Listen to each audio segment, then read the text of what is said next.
Acquittal और discharge के अंदर क्या डिफरेंस है? बीएनएसएस के अंदर ये टर्म्स आपको मिलते हैं। एक्विटल आपको मिलेगा सेक्शन 255 के अंदर। 255 के अंदर साफ दिया हुआ है कि एक्विटल का मतलब होता है कोर्ट द्वारा पूरी तरह निर्दोष घोषित कर देना। यानी जब पूरा मुकदमा चलता है और एक कोर्ट मान लेता है कि आरोपी के खिलाफ पर्याप्त सबूत नहीं है और यह इनोसेंट है और इसको रिलीज़ करना है हमें, तो उस कोर्ट क्या एक्विट कर देती है। आपके खिलाफ जो भी चार्जेस लगे होते हैं उसको चार्जेस को हटा देती है और कहती है आप दोष मुक्त हैं और आप जा सकते हैं।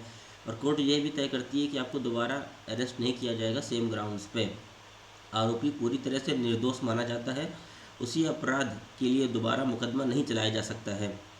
आरोपी का चरित्र प्रमाण एकदम क्लियर माना जाता है, यानी कैरेक्टर सर्टिफिकेट क्लियर है, उसके खिलाफ कोई भी चार्जेस नहीं लगे हैं, तो कोर्ट उसे एक्विट कर देती है।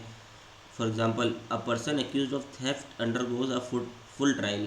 तो कोई पर्सन है, चोरी के अपराध के लिए उसको ट्रायल किया जाता है, उसके बाद पाया जाता है कि उसके खिलाफ कोई ऐसा एविडेंस ही नहीं है, तो कोर्ट उसे एक्विट कर देती है और दोबारा वह चोरी के मामले में गिरफ्तार नहीं किया जा सकता। वहीं अगर डिस्चार्ज देखेंगे तो आपको सेक्शन 250 के अंदर मिलेगा बीएनएसएस के अंदर।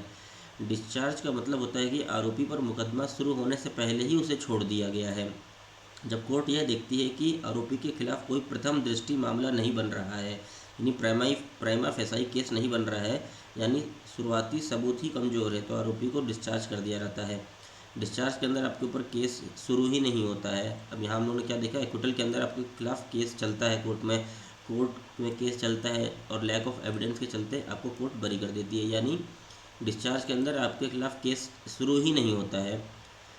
और इसके a person can be tried again, जब आपके खिलाफ केस शुरू ही नहीं हुआ है तो आपको दोबारा से भी कभी आपके खिलाफ चार्जेस लग सकते हैं।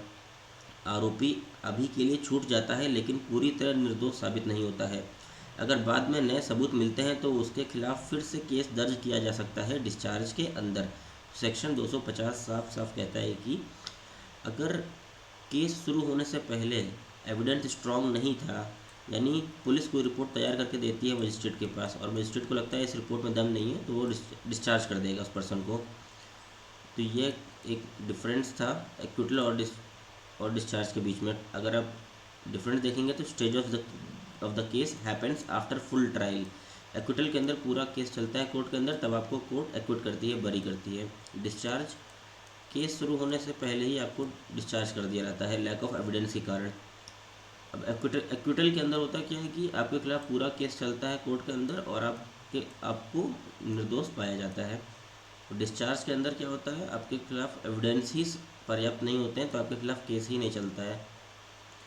Accused is declared not guilty. Acquittal, जब कोर्ट आपको बरी करती है तो कोर्ट आपको निर्दोष साबित कर देती है। बट डिस्चार्ज के अंदर accuse is released without trial, इसके अंदर ट्रायल ही शुरू नहीं होता है, तो दोषी होना या ना होने का कोई मतलब ही नहीं है। अब जब कोर्ट एक्विट करती है तो आपको दोबारा नहीं गिरफ्तार किया जा सकता है, लेकिन अगर कोर्ट डिस्चार्ज करेगी आपको तो दोबारा गिरफ्तार किया जा सकता है। एक्विटल के अंदर माना जाता है कि ये फाइनल डिसीजन है कोर्ट का, और डिस्चार्ज का मतलब होता है कि फाइनल डिसीजन नहीं है, अगर कोई कंक्रीट प्रूफ आएगा तो आपको दोबारा से गिरफ्तार कर सकती है पुलिस।